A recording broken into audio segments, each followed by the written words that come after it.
All right, we're back here on Is It Prophecy on Israel National Radio on Root Sheva, and the show is simulcasted as Messiah Hour on YouTube. You can email me at messiahhour@gmail.com. Now here is part two of my interview with writer and commentator Sarah Tutle-Singer. You've lived in Israel for a while. Talk about the decision, because a lot of people out there listening, they're thinking about making Aliyah. They're not sure if they should. They should. Tell us, that you're not as a selling point, but your personal experience of why you made Aliyah and what life's been like here. You want the truth, or do you want the approved version? No, really different. I think people should know the truth because it's not easy living here. It's not simple, and I think people should know what's going on here. So go ahead. All right. So I did not make Aliyah by choice. I was dragged kicking and screaming across a 14-hour flight against my will, practically. I mean, it was a little over dramatic here, but my husband at the time is an Israeli citizen and lives on a kibbutz, and he had to make a decision before a certain age. If he did not move back to Israel and claim his space on the kibbutz, he would lose his right to live on that kibbutz. And he believed and believes very strongly that kibbutz is an amazing place to raise kids. It's it's Gan Eden, it's paradise. It's great for kids, old people, and dogs. And he was really pushing that story on me. And I also, I'd fallen in love with Israel many years ago when I was 16, and then I went back at 17 and 18 and knew that I felt a cultural connection. But when he turned to me one day and said, "Look, it's time to go," I really didn't want to come. I had a community in LA. My dad was in LA, his wife, friends, family, routine. By the way, you're catching me a week after coming back from Los Angeles, so I'm still feeling those warm, fuzzy feelings of being in LA. So you may hear some of that here. Sure. But it was a calm, lovely, safe, boring life, and I didn't know that there was more out there. And I just didn't want to go. I felt at home in LA. It was familiar. It was routine. It was trips to Westside Pavilion Mall. It was Friends reruns. It was Coffee Bean. It was occasional dinners at Nizam, the great Indian restaurant on Westwood Boulevard. Why would I leave? And so we came. The first year was absolute hell on earth, lonely, isolating, terrifying. I used to have panic attacks in Yochanan from Supersol, and I didn't understand why there had to be so many aisles full of baba and chips, and where was my organic coconut water? I mean, it was and it was my fault. I wasn't looking for the miracles. And at a year into the Aliyah experiment, our marriage fell apart, and something inside me flipped. I knew that I couldn't just go back to LA. My kids were happy here because, let's be real, a kibbutz is an amazing environment for children. And it was up to me to carve out a space and to find a community. And so I did. A lot of that came through writing. A lot of it also came through my first job at a digital marketing company in Ramat Chayal in Tel Aviv. And through, getting that damn chip off my shoulder already and realizing that I had the opportunity to be in this incredible country where practically everybody in this country either came from somewhere else and longs for that old home in some ways, or is the child or the grandchild of someone who is still missing that other place. Even though we're all happy to be here for the most part, we are a nation of immigrants, and the stories that shape that identity are definitely part of the cultural narrative of Israel. And that's comforting in a way. But what really makes me happy to be here is I have this sense that when you're in Israel, you're not reading the story, you're actually writing the story. And I get this feeling every single time I'm on Kvish Echad on Highway 1 coming into Jerusalem on the bus, and I see the city up on the hill, just sort of sprawled out there, and it's like, wow, we are in a religious, cultural, political epicenter of the world. I'm not going to say it's the only epicenter. There are plenty of places like this, but so many roads do lead to Jerusalem, and the stuff that goes on here is really important in shaping the identity of the future, and how awesome it is to actually be part of that, to be part of telling that story, writing it, and creating this future in this country that has so much potential and is already doing so much great stuff as it is. That was pretty good. Nevers could use that. That wasn't bad. And the coffee in Israel is awesome. Okay, yeah. We'll add that too. I stayed for the coffee. It's not bad. It's good stuff. Again, this is a prophecy on Israel National Radio, Ruth Sheva, and the show is simulcast as Messiah Hour on YouTube. You can email me at messiahhour@gmail.com. Our guest this afternoon is Sarah Tutle-Singer. A few more minutes with you.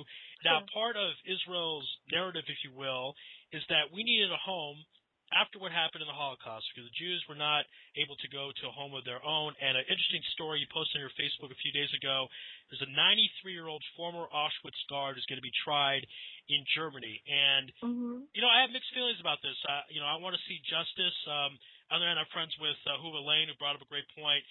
He's an old man, and he's probably got grandkids, all this kind of stuff. So just talk a bit about your feelings, on the subject. I wish I was looking at the comment thread, but someone on that comment thread said, yeah, he's an old man, but 300,000 people didn't get to be old men because of him, right, and old women because of him. It's time for some justice. In many ways, I'm very, I got a lot of compassion, but I have limits, and he did a horrible thing. I mean, if it's true that he did what he's being accused of, and I have no reason to doubt that it is true. And it's never too late for justice. Yeah. Okay, he has grandchildren, and maybe he's done some wonderful things since what he did during the Holocaust, but that doesn't fix a horror he committed, and he needs to spend what's left of his life paying for it somehow. Yeah, a friend of mine brought up the point, these Nazi criminals didn't have a problem killing 93-year-old women and men. So, that's something that to keep in mind. I mean, the Jewish people are about mercy, but there is justice involved too. And if someone killing 300,000 people, they're going to have to answer for it. Last question I want to ask, because we'll go from that happy story to a different one. That, of course, the election. It's election season here in Israel, and what can we say? It's not exactly like America, because it could happen at any time. There could be, forced elections, and here we are. So obviously, you're going to be covering this election season. So tell us your thoughts going in. Because some work sensitivities preclude me from actually weighing in too much on that politically, but I'll just say I think it actually might be interesting there, and I think right now the earlier assumption that Bibi would win it could be overturned very quickly. So I'm curious to see how it shakes out, who's actually going to be running. What's interesting about Israeli politics, and this is something I really, really like. I was at the Shimon Peres's 90th birthday celebration at the President's Conference, and it was remarkable to me to see him embracing, the Prime Minister, given that they've been political foes basically for years.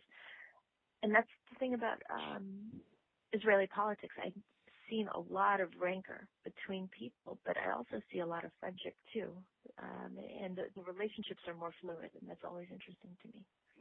Yeah, this may come out. This may be so naive, but I'm an optimist, and I want to believe that whoever is leading the helm at the ship really is trying to steer this country in how they perceive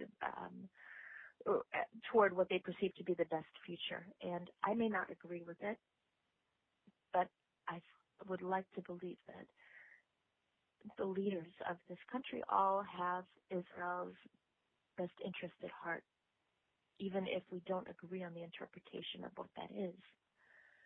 And that's something I can't say for the United States. Yeah, that's a good But point. See, that's another Nefesh B'Nefesh promo right there.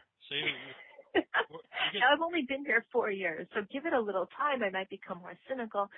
I hope to God I don't become more cynical. I like believing this, even if I'm wrong. Well, you know what? Either way, you got to charge a fee to Nefesh B'Nefesh and have them use it in the promos anyway. No, in any case, make some money aside. Oh, sorry, thank you. You know, it's very interesting because I believe it was Menachem Begin. I don't remember the exact story, but something to the effect where he had a rival that was calling him out or insulting him, something like that. And Menachem Begin didn't get involved. He said, you know, if we're gonna not get along, we really shouldn't be here. I mean, we've got to, you know, we could disagree on things, but we've got to think about a higher purpose about being in Israel and not go for little immature behaviors. So it's true. It's a different climate in Israel as opposed to the United States. Sarah, this has been great. We really appreciate the time. Any plugs you want to get out there that you're allowed to say? Anyone, people should read your stuff. Direct my audience where they can read more of your work. I really hope you'll read my blog at Times of Israel. I've also a quick Google search will probably turn up too much information. Friend me on Facebook. I'm happy to talk there. It would be great to connect. I'm writing publicly because I want to connect with people and be part of a community. So I'm not doing this in a vacuum. So I really want to hear from people. I want to hear from you. So thank you so much for having me on your show. It's been an honor and really appreciate it. Yeah, for sure. And this show will go on YouTube, of course, as well. So I'll be posting it on my Facebook. Everyone, you like the interview. If you don't, something wrong with you. Listen to it again. Make sure you like it. And then you can find Sarah on Times of Israel and Facebook her and follow her work. Sarah, this has been great. Happy Hanukkah to you and your family. Thank you. And only the best, and we'll be in touch. Again, thank you so much. All right, that was my interview with Sarah Tutle-Singer. And the last 10 minutes, I want to talk a bit about the Parsha of the week, as well as some things that I'm looking from the audience or people like yourselves to help out. If you're listening to this part right now, you can only hear it in your left headphone, not your right headphone. And again, that's because we don't have the proper equipment that we would like to deliver the show that everyone deserves, to deliver the quality everyone deserves. This show is being made on Scotch tape. There is not funding for this show. This is just me doing the show on a Skype microphone on my computer. I mean, that is the truth. We've had huge guests. We've done a lot of great things, and to go to that next level, I need help from the audience. You guys are getting something out of the show. You want the show to go to that higher next level. I need some funds, and that can be done through a donation. I have a PayPal set up, IsraelSportsRadio@yahoo.com. You can email me Messiah Hour if you want to do it through a different way, but basically I need funds. I don't like the quality as much as you guys as far as sound. The quality of the guests is great. The quality of the interview is great. Very happy with all that, but to take it to the next step, we're going to need more funds. So that's based on everyone out there listening. Also like to get a great microphone. So the Skype microphone I have, that's up to people listening. So again, PayPal is IsraelSportsRadio@yahoo.com. Any amount might sound small to you, but any amount helps. $18, $36, something with high. That'd be very helpful. I get a few of those, and I can really equip it and really improve the sound quality of the show, and which will help the show in general. So again, the PayPal IsraelSportsRadio@yahoo.com. Do the donation there. Again, $18, $36 more. Obviously, is more appreciative, but we need something to really take it to the next level. Last few minutes I have with you, we'll talk about the Parsha. It's Vayigash. Now, last week's Parsha, Mikhail, Joseph gets out of prison, and he becomes next to Pharaoh in ranking, but really he runs to, as I talked about last week, salvation can happen in the blink of an eye, can happen in a second. He goes from being in prison. He was in prison for 12 years. He comes out, he's the top man in the world, and the brothers go down because there's a famine, they need to get food, and it's very interesting what occurs. They want to take Yamin with them, the brothers, and Yaakov, he's very reluctant. Partly he was suspicious of the brothers. He felt something, Yosef was because of them, and Benjamin was the only son Yaakov had from his favorite wife, Rachel. So he was not so sure about sending him, and then Yehuda sweared that Benjamin would be safe. And the phrase says, if anything happens to Benjamin, I have sinned for you for all time, which basically means that he loses his olam haba, his eternity, share the world to come. Very, very serious matter. And one thing I want to talk about that, even though at the end of the day Binyamin was safe, let me first back up. That's part of the reason why Yehuda stuck up Binyamin. Partly because he was the leader, partly because he should have stuck up for Yosef, but partly because he didn't want to lose his Olam Haba. So that's why he offered to be a slave instead of Binyamin, because he figures, this world, this life is temporary, and I don't want to lose my Olam Haba. That's what he's thinking in his mind. He didn't want to lose his eternity, his world to come. So he was willing to be Pharaoh's slave. He's willing to be slave to Yosef to make up for what happened, and to make up because in their mind they thought Binyamin stole the goblet, etc. Now, what occurred? A lot of people talk about this. That when a tzaddik makes a curse on condition, meaning if so happens that this bad thing will happen, it actually causes a curse. We see this with Yaakov himself when he tells his mother says to go in there and take the blessings from Esav that were meant for Esav, take the blessings from Yitzchak, and then Yaakov says, I'm concerned about being cursed. And then his mother says, if anything happens, curse be on me. So since nothing happened, the curse had to go on someone else, and it went on Yaakov. And the word is a lie, and the abbreviation are the letters for Esav, Lavan, and Yosef. So the curse definitely did happen. And that's what actually happened with Yehuda said, if anything happens to Binyamin, curse be on me. And he was actually cursed. After he died, his bone rattled for about 40 years. A lot of people don't talk about this. Moshe Rabbeinu had to pray for that to stop. One of the things we learn, we're not tzaddikim. There might be some tzaddikim listen to the show. I'll speak for myself. I'm not a tzaddik. But we still learn, again, the value of words. We got to do our best to be careful with our words. Words create reality. Words create power. We're not going to be perfect. We're going to say things maybe we shouldn't. We're going to say things not as honestly as we should. But we got to be careful. We got to at least improve. We got to at least be conscious of it. We got to think about it. Because words really do have power. That's a big part of the Torah, is showing how all these words have power. If you look at even when Rachel died, Yaakov said, whoever stole your idols to Lavan, that person's going to die. And actually created reality, even though Rachel did was not bad, and was Yaakov's own wife. But it just shows the power of words. Again, I'm not saying that everybody has that power. I just want to explain that words are very, very valuable. It's one of the things that separates human beings from animals. An animal is stronger than us. An animal can last in nature better than us. An animal can do things better in different ways.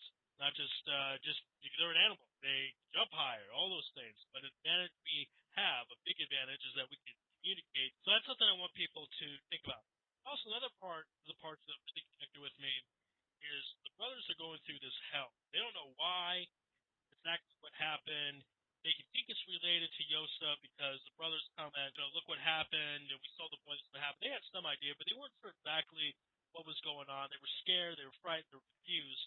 And then Yosef says, I need Yosef. Within 2 words, the whole situation cleared up. The whole situation stopped being confusing. Everybody understood. It all made sense.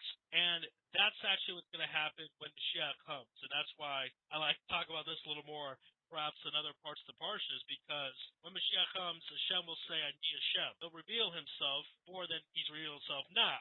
He's hidden now. Just like Yosef, he was hidden. They didn't know it was Yosef. They knew it was this powerful person. They knew some things were happening. They didn't know it was their brother.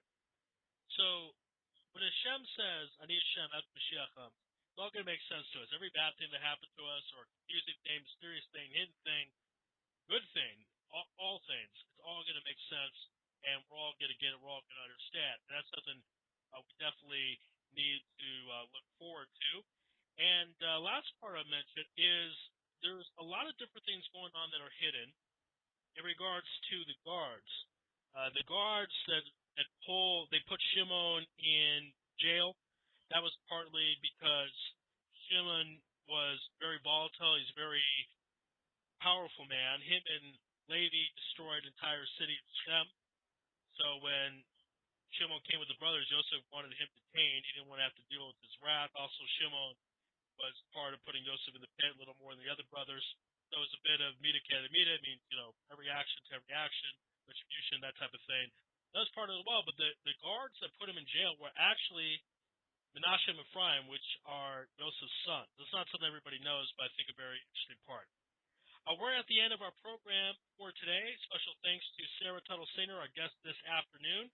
She's a freelance writer. You can find her on Facebook. You can find her Times of Israel. You can find her work, her previous work, and current work on Kveller, and you can Google her, and she'll show up all over the place. So thanks to Sarah Tutle-Singer for coming on the program. This show is It Prophecy on Israel National Radio. You can find me on Facebook, ARILOUIS. You can also email me, messiahhour@gmail.com, and you can find the show on YouTube. Go to YouTube, type in Messiah Hour. You'll see the Messiah Hour channel. You'll see a bunch of episodes that have been posted. My interview with Dr. Gerald Schroeder, Rabbi Ken Spiro, Rabbi Yosef Mizrahi. The list goes on and on. So take a look, take a listen, tell your friends. We want to really get this show out there. And another reminder, you got some extra, well, a lot of people don't have extra cash, but if you think the show is of value to you, send a donation via PayPal. $18, $36, something high. Every little bit helps us get better equipment, better sound quality, better quality for the show. The PayPal is israelsportsradio@yahoo.com.